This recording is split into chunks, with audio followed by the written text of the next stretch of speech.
Покачување на цените на 50 на прехранбени производи ги чека граѓаните од петок.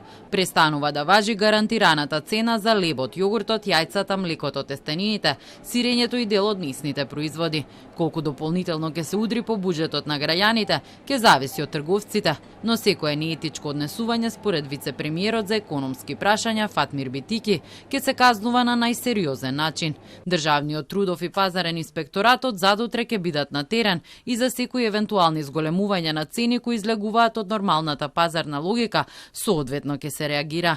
Ние сметаме дека конечно лекцијата е добиена, дека во државата освен правење на бизнис и креирање на профит, мора да има морал и етика и во кај компаниите. 5 и 10% е општо прифатливо. Да не се случи да имаме макарони со 72% работа, тоест маржа на добивка, како што имавме случаеви и на други производи. А дали Комисијата за заштита на конкурентноста е на висина на задачата и ќе ги казни оние трговци кои претходно премногу ги качија цените? Битики вели дека Комисијата го информирала дека процесот може да трае година дена, а веќе поминале 6 месеци од тогаш.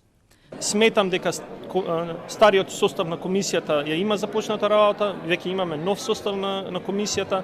Кажувам, ако во задутре имаме индиции дека имаме такво однесување на пазарот од стопанствениците, јас како што направив пред 6 месеци ќе направам пак и отидам во Комисијата за заштита на конкурентност, затоа што ако не можат они да направат нешто по допрен глас, еве јас ќе дадам представка за компаниите. Во однос на законот за нефер трговски практики кој е во собранието, Битики посочи дека е фантастичен предлог за кој не знае зошто се уште пратениците не гласаат за него и не се усвојува.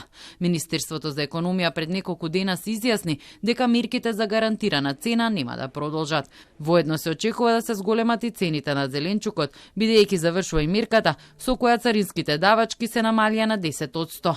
Пред да се донесе ваквата одлука, се движеа од 30 до 65%.